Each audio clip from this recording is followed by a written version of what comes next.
Joy to the Lord, all you nations. Come before him singing for joy. Serve the Lord, serve the Lord. Come before him singing for joy. Sing to the Lord with shouts of joy. Let all creation rejoice.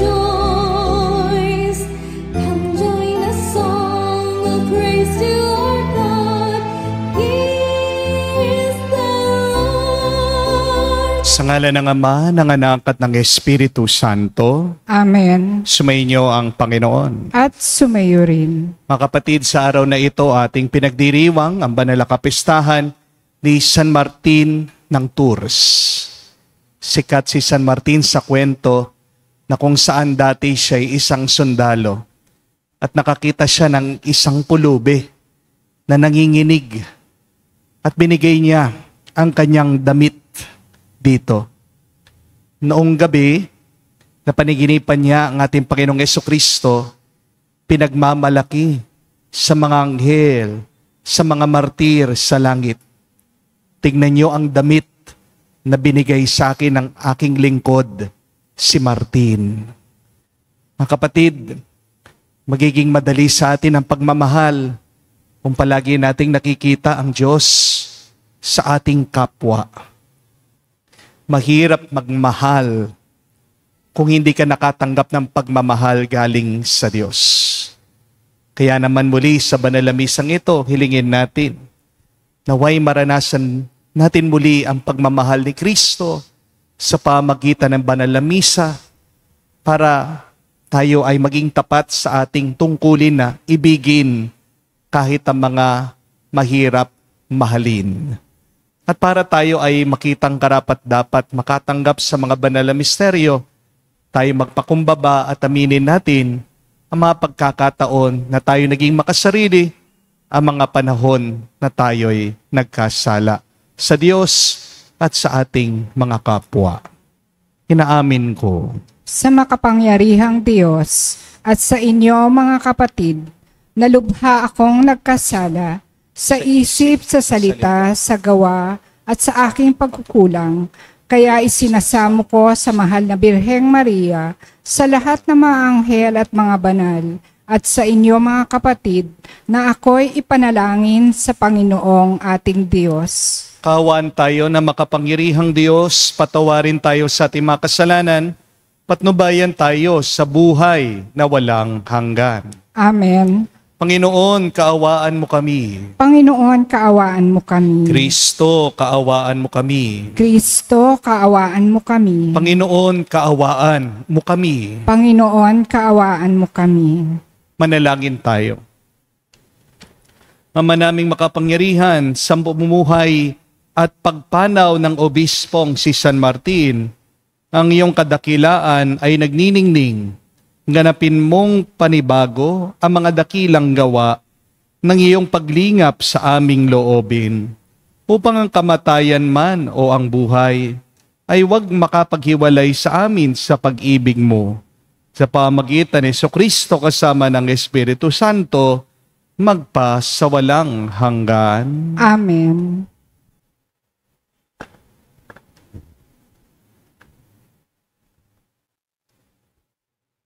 Pagbasa mula sa aklat ng karunungan. Pagkat ang tao'y hindi nilikha ng Diyos para mamatay, kundi para maging larawan niyang buhay. Ngunit dahil sa pakana ng diablo, nakapasok ang kamatayan, at ito ang kahihinatnan ng mga napailalim sa kanya. Ngunit ang mga matuwid ay nasa kamay ng Diyos, at di sila makakaranas na kamuntimang pahirap. Sa akala ng mga hangal, ang mga matuwid ay namamatay. Iniisip nilang ang kamatayan ay kapahamakan, at ang pagpanaw nila ay tuluyang paglaho. Ngunit ang totoo, sila'y nananahimik na Bagamat sa tingin ng tao sila'y pinarurusahan, ngunit ang totoo, sila'y nasa buhay na walang hanggan. Ang kaunting pagtitiis nila ay tutumbasan ng malaking pagpapala na patunayan ng Diyos na sila'y karapat-dapat. Sila'y kanyang sinubok tulad ng ginto sa tunawan. Kaya sila'y tinanggap niyang parang handog na sinusunog. Pagdating ng Panginoon para gantimpalaan ang mga banal, magniningning di lang parang ningas na nagliliyab na dayami. Sila ang mamamayani sa mga bansa sa daigdig, at ang Panginoon ang maghahari sa kanila magpakailanman. Ang mga nagtitiwala sa Kanya ay makauunawa sa katotohanan ng Kanyang pamamaraan. At ang mga naging tapat sa Kanya ay mamumuhay na kasama Niya sa Kanyang pag-ibig, sapagkat Siya'y mabuti at maawain sa Kanyang mga hinirang. Ang salita ng Diyos. Salamat sa Diyos. Palagi kong pupurihin ang dakilang poon natin. Palagi kong pupurihin ang dakilang poon natin. Panginooy aking laging pupurihin. Sa pasasalamat di ako titigil. Aking pupurihin kanyang mga gawa. Kayong naaapi, makinig, matuwa. Palagi kong pupurihin ang dakilang poon natin. Kinupkop ng Diyos ang mga matuwid, at ang taghoy nila'y kanyang dinirinig. Nililipol niya yaong masasama, hanggang sa mapawi sa isip ng madla. Palagi kong pupurihin ang dakilang poon natin. Agad dinirinig daing na matuwid. Inililigtas sila ng mga panganib. Tumutulong siya sa nasisiphayo. Ang walang pag-asa'y hindi binibigo. Palagi kong pupurihin ang dakilang poon natin.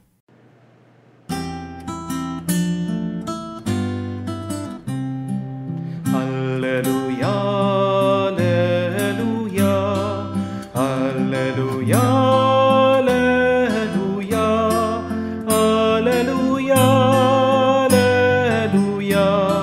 alleluia, alleluia, alleluia, alleluia, alleluia, alleluia, alleluia. Ang sa akin nagmamahal, tutupad sa aking aral, ama't ako'y mananahan. Aleluya, aleluya. Sumayin niyo ang Panginoon. At sumayo rin. Ang mabuting balita ng Panginoon ayon kay San Lucas. Papuri sa iyo, Panginoon. Nung panong yon, sinabi ng Panginoon, ipagpalagay natin kayo'y may aliping nag-aararo o nagpapastol sa kanyang tupa. Pagkagaling sa bukid, sasabihin ba ninyo sa kanya, halika at nang makakain ka na? Hindi. Sa halip ay ganito ang sinasabi ninyo, ipaganda mo ako ng hapunan, magbihis ka, at silbihan mo ako habang ako'y kumakain. Kumain ka, pagkakain ko. Pinasasalamatan ba ang alipin dahil sa ginawa niya ang inutos sa kanya? Gayon din naman kayo, kapag nagawa na ninyo ang lahat ng inuutos sa inyo, sabihin ninyo, kami mga aliping walang kabuluhan. Tumupad lamang kami sa aming tungkulin. Mga kapatid, ang mabuting balita ng ating Panginoon. Pinupuri ka namin, Panginoong Heso Kristo. Magandang araw po muli sa inyong lahat. How do you know that you're mature? Paano mo alam na may pinagkatandaan ka? Paano mo alam na hinog na o maunlad na ang iyong pag-iisip? Aminin natin, hindi lahat ng matanda ay may pinagkatandaan. Amen? Being old does not mean you're mature. Kaya nga, ang tanong, paano mo malalaman na mature na ang iyong pag-iisip? Simple lang po, itong gusto kong tandaan niyo. Kapag ginagawa mo ang mga bagay, hindi para purihin o gantimpalaan, pero ginagawa mo ang mga bagay dahil alam mo, yan ay tama at nararapat, hinog na, maunlad na ang iyong pag-iisip. The real sign of maturity is when you do things out of duty, not out of praise, affirmation, and reward. Because to do your duty is your reward. To fulfill your purpose is your great prize. Tingnan niyo po ang mga bata. Bakit nagpapakabait? Bakit masunurin sa inyo? Dalawang dahilan lang. Una, para purihin nyo sila, gantimpalaan sila.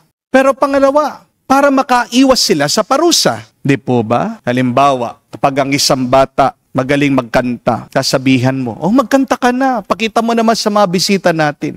Maghihiya pa yan, ayoko po, sabi, no? Pero subukan mo, sige, bibigyan kita ng 100 pesos, kukunin ng bata. Sasabihin, ano pong request nyo? Di po ba?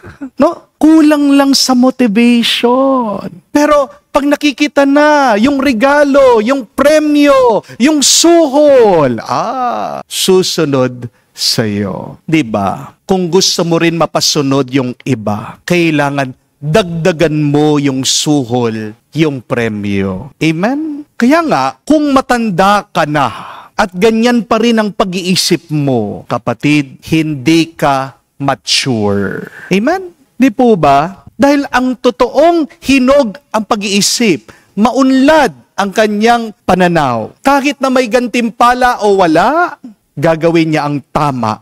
Amen? Ang maunlad na pag-iisip, kinatutuwa niya. Ang mature na tao, kinatutuwa niya, ginagawa niya yung mabuti. Doon siya nakakakita ng tuwa at saya. Dahil ang paggawa ng mabuti, kahit walang kapalit, ang tawag natin dyan ay kabanalan. At ito po ang paanyaya ng ating Panginoong Jesucristo sa atin ngayon. Sabi ni Jesus, when you have done all that you have been commanded, say, we are unworthy servants. We have done only our duty. Parang ang hirap po nun, no? Parang ang hirap tanggapin nitong turo ng ating Panginoong Jesucristo. Kasi tayong lahat, inaasam natin na makatanggap ng papuri. Kasi tayong lahat naghahanap ng kabayaran. Di po ba? Ang sarap kaya na masabihan na, uy, ang bait mo. Ang galing mo naman. Ang ganda mo. Salamat ha, do sa tulong mo. Sino bang ayaw na makarinig ng mga salitang niyon? Lalong-lalo na po ngayon sa panahon natin ng social media. Nabubuhay tayo sa approval ng iba. Natutuwa tayo kapag marami yung mga nagla-like sa post natin, nag-view, nag-share, nagko-comment. Lalong-lalo na, nagkakagana yung mga iba, gumawa sila ng mga reels. Kapag na-monetize na sila, binabayaran sila. Hindi po ba? Kaya nga nakondisyon na ang tao ngayon na kapag hindi sila in-appreciate, titigil sila, hihinto sila sa paggawa ng mabuti. Kasi inequate nila, inihambing nila yung papuri ng ibang tao sa halaga ng kanilang pagkatao. Pero ang tanong, kung wala bang magsasabi sa iyo ng thank you, hihinto ka na ba sa paggawa mo ng mabuti? Kung walang pumapansin sa effort mo, titigil ka na ba dun sa mga dapat mong gawin? Mga kapatid, baka nakalimutan ng iba sa inyo. Hindi na kayo bata, matanda ka na. Act your age. Kailangan ba palaging may suhol, palaging may premyo, palaging may kapalit? para lang gawin mo yung tama at mabuti. At kung ginagawa mo lang yung mabuti, dahil ito ay may kapalit, tandaan mo, hindi ka talaga mabuting tao. Amen? Kapag palaging naghahanap ka ng kabayaran doon sa kabutihan na ginagawa mo, nagninegosyo ka at namimihasa ka. Amen? Mga kapatid, itong paalaala ng ating Panginoong Jesucristo. May premyo o wala, may pasalamat o wala, may kapalit o wala. Gawin mo ang tama dahil ito ang tama. Di po ba? Ang pagsunod sa Diyos ay hindi dapat nakabase sa palakpak ng mga tao, kung hindi dahil ito'y utang na loob natin sa Diyos. Kapatid, kung nagising ka ngayong umaga, kung humihinga pa kayo, kung nakakakain ka, kung nakakatayo ka, nakakalakad ka, may lakas ka, saan galing yan? Sa sarili mo? Di ba hindi? Galing yan sa Diyos. Biyaya yan sa Diyos. Hindi ba utang na loob mo yan sa may kapal? Amen? Bakit hindi mo gawin ang iyong tungkulin? Nauna ka nang nakatanggap ng pagpapala galing sa Diyos.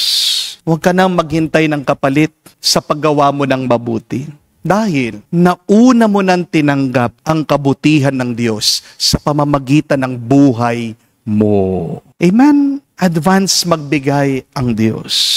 Lalong-lalo na sa kanyang grasya. Pero, anong ginagawa natin? Kakasala tayo. Sinasayang natin ang ating oras, ang ating panahon, ang ating buhay. At nagiging makasarili natin. Nagiging matakaw tayo. Meron ka na, gusto mo, mas marami pa. Kaya nga, bilang ganti natin sa Kanya, gawin mo naman ang iyong tungkulin na may katapatan.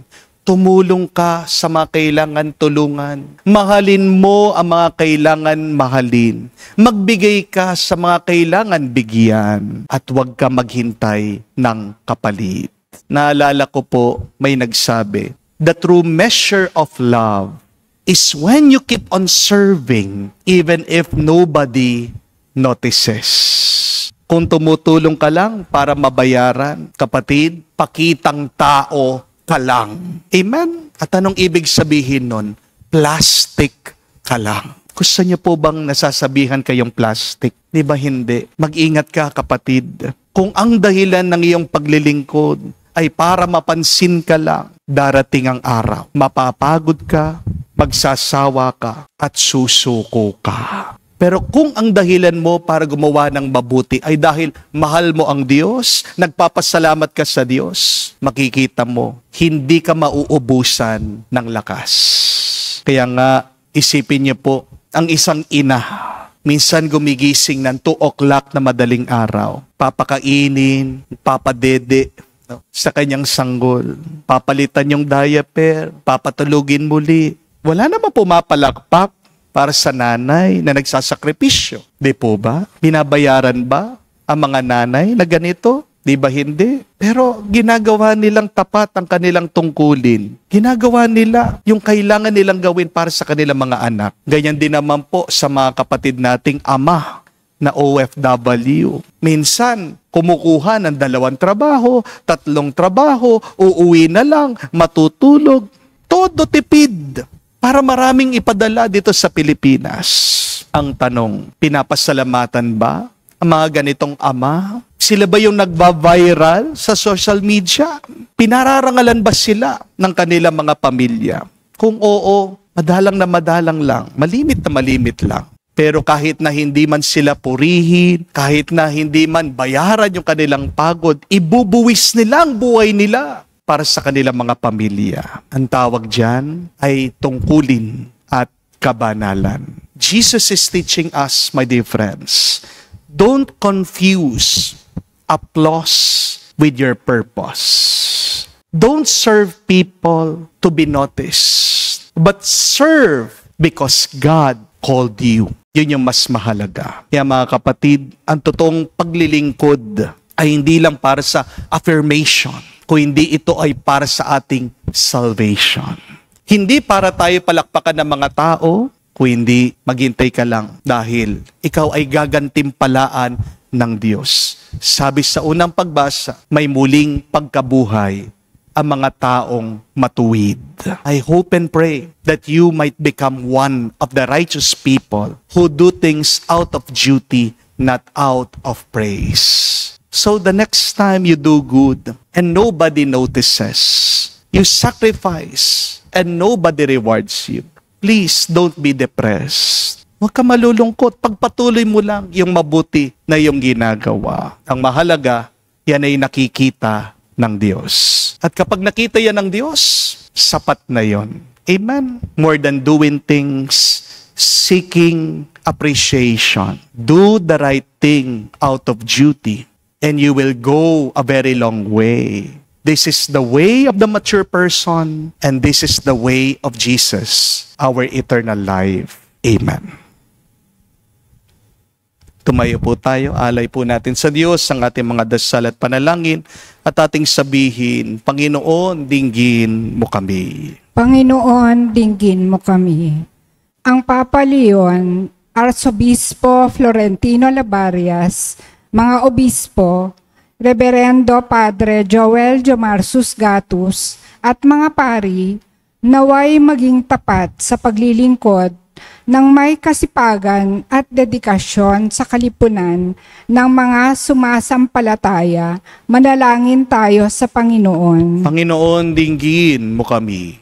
Ang mga pinuno ng ating lipunan, naway maging tunay na lingkod na may kasipagan sa pagsasakatuparan sa kabutihang pangkalahatan kaysa unahin ang kanilang sariling pakinabang. Manalangin tayo sa Panginoon. Panginoon, dinggin mo kami. Tayo naway lumago sa ating pagsusulong ng katarungan at pag-ibig sa pamamagitan ng ating lubos na paglilingkod sa kapwa. Sa bawat araw ng ating buhay, manalangin tayo sa Panginoon. Panginoon, dinggin mo kami. Sa katahimikan po ng ating puso, magnitin natin, sabihin natin sa Diyos ang ating mga personal na pangangailangan. Panginoong Diyos, tulungan mo kaming maging lingkod sa bawat isa, kasama si Jesus na aming Panginoon ngayon at magpakailanman. Amen.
Manalangin kayo mga kapatid, para ang ating mapaghahain ay kalugdan ng Diyos amang makapangyarihan. Tanggapin nawa ng Panginoon itong paghahain sa iyong mga kamay, sa kapurihan niya at karangalan, at sa ating kapakinabangan, at sa buong sambayanan niyang banal. Ama naming lumikha, pakabanalin mo ang aming mga alay.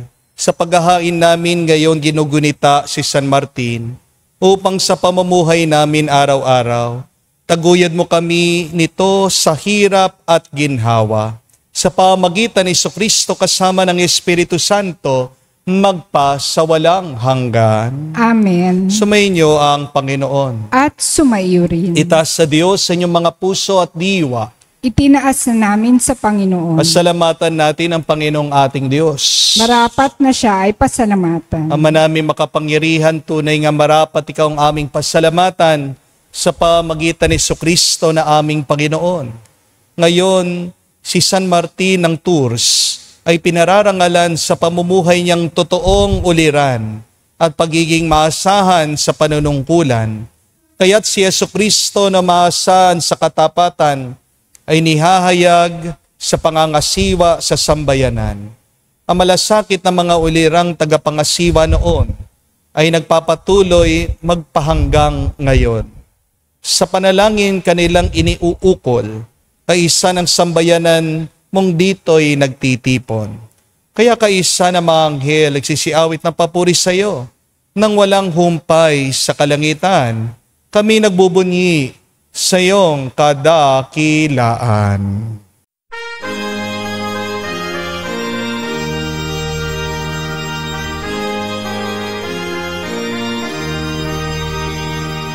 Santo, Santo, Santo, Panginoong Diyos ng mga hukbo.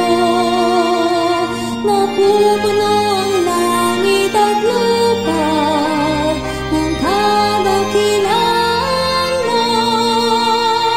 Hosana sa kaitasan, pinagpalang na paninito sa ngalan ng Panginoon. Hosana sa kaitasan, Hosana sa kaitasan. Ama naming banal, ikaw ang bukal ng tanang kabanalan. Kaya't sa pamagitan ng iyong Espiritu, gawin mong banal ang mga kaloob na ito upang para sa amin maging katawan at tugo ng aming Panginoong Heso Kristo. Bago niya pinagtiis ang kusang loob na maging handog, hinawakan niya ang tinapay, pinasalamatan kanya, pinaghati-hati niya iyon, inabot sa kanya malagad at sinabi, tanggapin ninyong lahat ito at kanin. Ito ang aking katawan na ihahandog para sa inyo.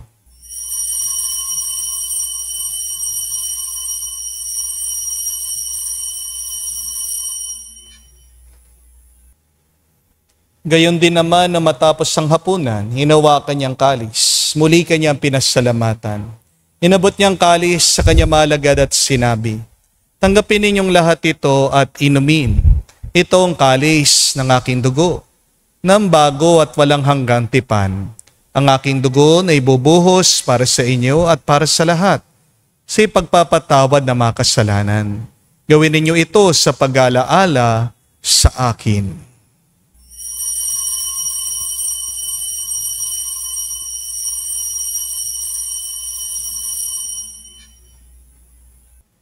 Ang misteryo ng pananampalataya.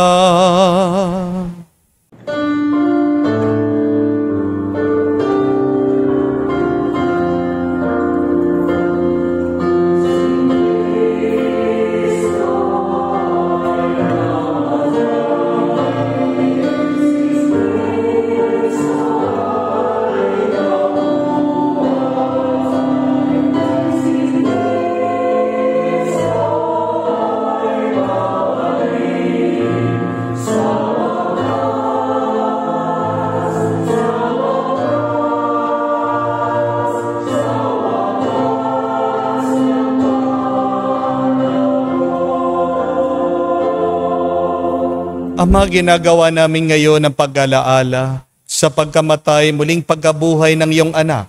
Kaya tinialay namin sa iyo ang tinapay nagbibigay buhay at ang kalis na nagkakaloob ng kaligtasan. Kami nagpapasalamat dahil kami iyong minarapat na tumayo sa harap mo para maglingkod sa iyo. Sinasamo namin kami magsalo-salo sa katawan at tugon ni Kristo ay mabuklod sa pagkakaisa sa pamagitan ng Espiritu Santo. Amalingapin mong iyong simbahan, laganap sa buong daigdig. Puspusin mo kami sa pag-ibig.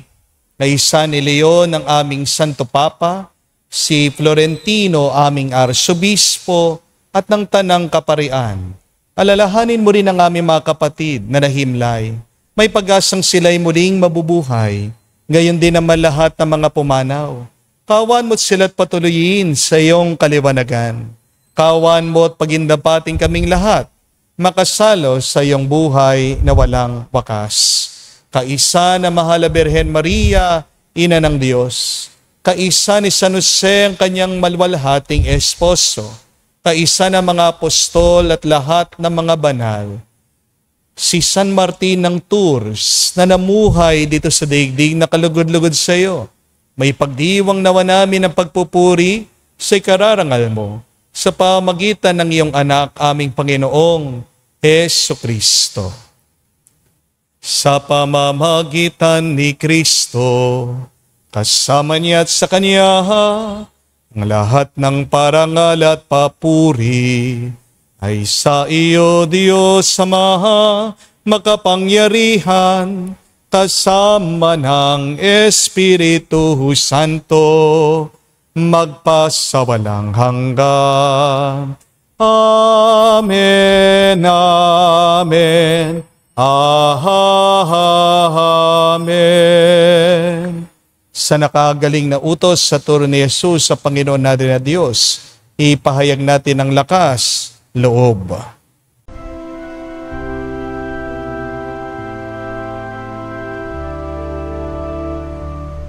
Ama namin, sumasalangit ka, sambahin ang ngalan mo, mapasa amin ang kaharian mo, sundin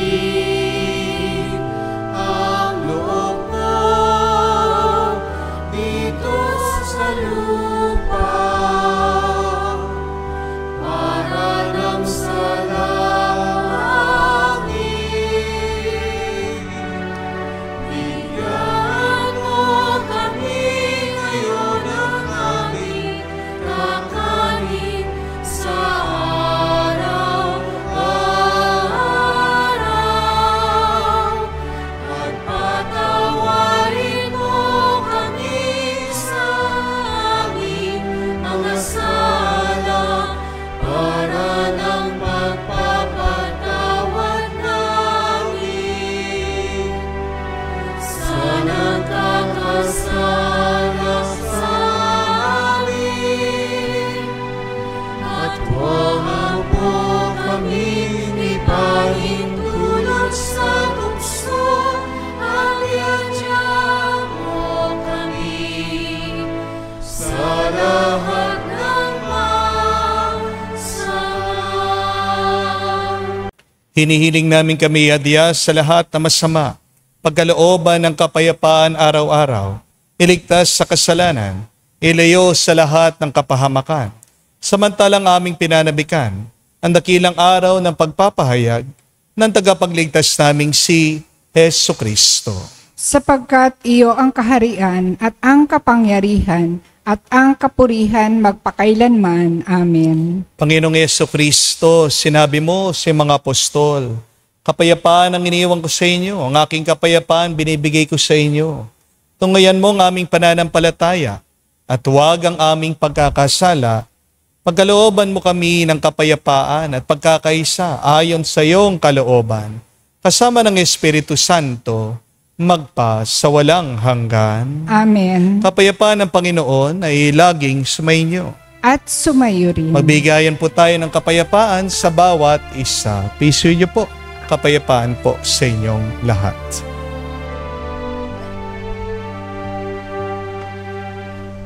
Kordero ng Diyos na nag-aalis ng mga kasalanan ng sanlibutan, maawa ka sa amin. Maawa ka sa amin.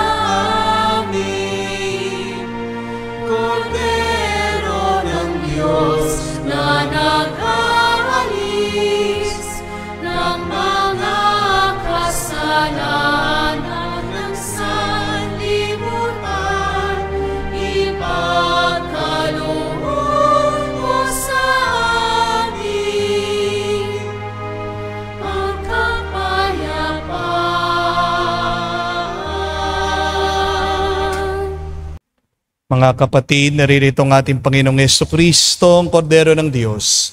Siya nag-aalis sa mga kasalanan ng sanlibutan.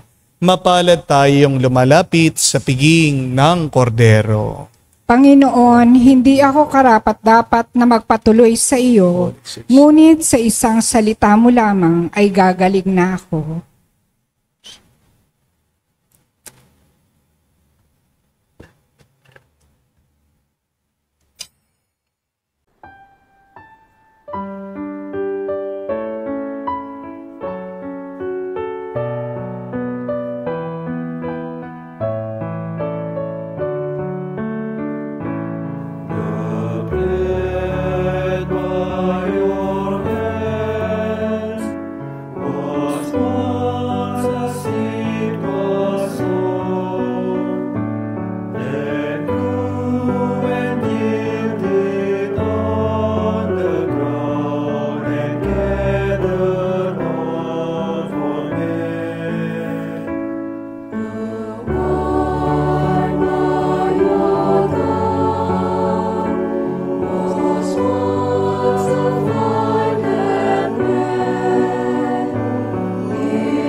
Manalangin tayo.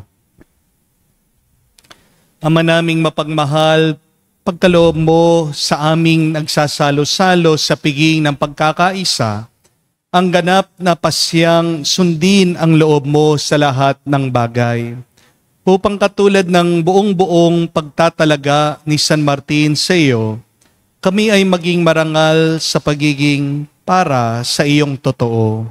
Sa pamagitan ni Jesucristo kasama ng Espiritu Santo, magpas sa walang hanggan. Amen. Ano po muli ang tanda ng isang may pinagkatandaan o hinog o maunlad ng pag-iisip at pag-uugali? Kapag ginagawa niyang tama na walang hinihinging kapalit o papuri, ginagawa niyang tama dahil ito ay mabuti. Kapag masaya ka sa paggawa mo sa iyong tungkulin, yan ay kabanalan. Yan ang paraan ng ating Panginoong Jesucristo. Gawin mo ng buong katapatan ang dapat mong gawin dahil may utang na loob ka sa Diyos. Ang mga humihingi pa ng higit sa kanilang tinanggap, mga walang utang na loob. At napakasakit na ikaw ay tawagin na walang utang na loob. Ako po ay palaging nagpapaaral ng mga scholars dahil alam ko po kung kami ay walang pera. Meron pong isang tumulong sa akin, nagpaaral sa akin. Hindi ko man po siya mabayaran. Kaya ito pong aking paraan. Mukuha ko ng mga bata na hindi makapag-aral at ako po yung tumutulong, nagbabayad sa kanilang matrikula. It is our duty to be good because we have received something good from God. Do not forget that. Kung nakakalimutan mo yon, kung masakit ang loob mo, magdasal ka. Buksan ng Diyos ang isip mo sa mga grasya at pagpapalang tinanggap mo. Kaya magandang pagnilayan yan. Ano ba mga grasya, bendisyon na tinanggap ko sa Diyos? And then, pay it forward. Hindi mo mababayaran ng Diyos. Wala na tayong maidadagdag sa Diyos. Pero tuwa niya, matutulungan natin ang mga minamahal niya, yung mga nangangailangan.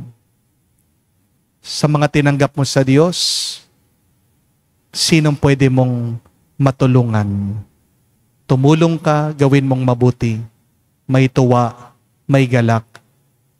Yan ang premyo ng iyong pagkakawang gawa.